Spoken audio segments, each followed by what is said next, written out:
ये सारे मिल के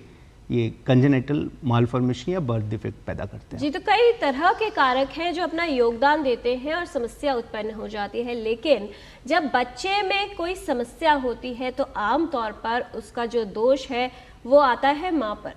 डॉक्टर सुमित्रा, कितनी महत्वपूर्ण भूमिका रहती है कि गर्भावस्था के दौरान सही देखभाल की जाए, और शायद अगर उससे भी पहले बात करें कि प्लानिंग द प्रेगनेंसी कितना महत्वपूर्ण आप मानती हैं, क्योंकि जैसा डॉक्टर रमेश ने कहा कि नंबर्स बहुत इम्पॉर्टेंट है, बहुत सारे बच्चे हैं जो इस तरह की विकृतियों से प्रभावित हो रहे हैं। ऐसे में यदि सही योजना बनाकर प्रेगनेंसी को प्लान किया जाता है, रेगुलर चेकअप्स किए जाते हैं और विशेष तौर पर इंस्टीट्यूशनल डिलीवरीज जिन पर आजकल बल भी दिया जा रहा है,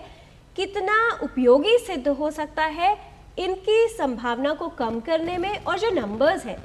उनको कहीं ना कहीं डिक्लाइन करने में। जी, श्रोताओं को मेरा नमस्कार।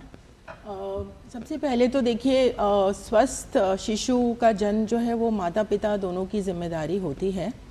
तो इस वजह से आइडियल वही रहेगा कि अगर हम कोई भी प्रेगनेंसी प्लान करने से पहले एक बार हम अस्पताल में और सही डॉक्टर के जो इससे रिलेटेड स्पेशलिटी है उनके पास जाकर पहले हम उनकी सलाह लें और हम ये तय कर लें कि हम जो है बिल्कुल पूरी तरह से तैयार हैं एक नए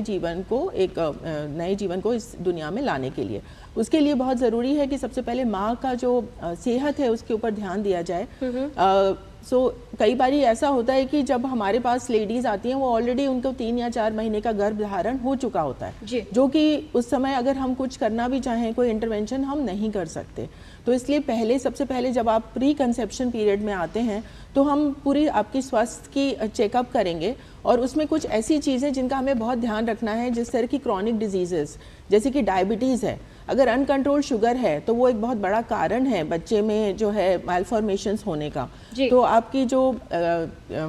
शुगर, आपका ब्लड प्रेशर अगर ज़्यादा रहता है, आप उस वजह से कुछ दवाइयाँ लेते हैं तो वो दवाइयाँ हमें मॉडिफाई करनी पड़ेंगी, क्योंकि इस तरह की दवाइयों का फिर से बच्चे के शरीर पर असर पड़ सकता है। और इसी तरह से जैसे ओबेसिटी है, तो इस तरह की जो बीमारियां हैं उसको पहले हमें कंट्रोल में लाना पड़ेगा।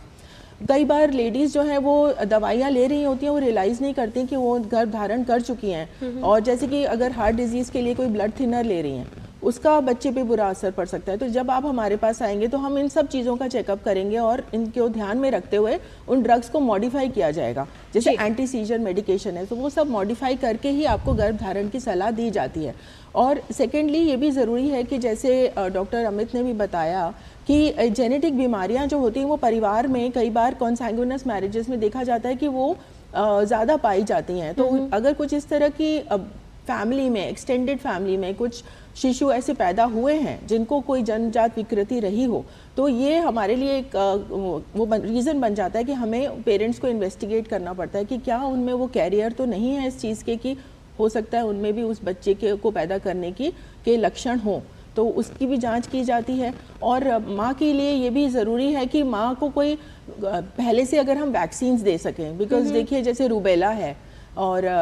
ये हमारा चिकन पॉक्स है, वैरिसेला है, अगर ये इन्फेक्शंस प्रेगनेंसी में होते हैं तो वो बच्चे के ऊपर बुरा असर कर सकते हैं, मालफॉर्मेशंस पैदा कर सकते हैं। तो उससे पहले हम इस तरह की वैक्सीन मदर को पहले ही दे सकते हैं हम, रूबेला की और चिकन पॉक्स की, ताकि वो इससे बचाव हो सके। जी, तो सावधानी अगर पहले से रखी जाए तो काफ़ी चीज़ें हैं जिनको बदला जा सकता है, बशर्ते इसके कि बाद में समस्या हो और उसके बाद परेशानी हो। पहले से कुछ सावधानियां आपको रख लेनी चाहिए, लेकिन फिर भी अगर समस्या होती है तो हिम्मत नहीं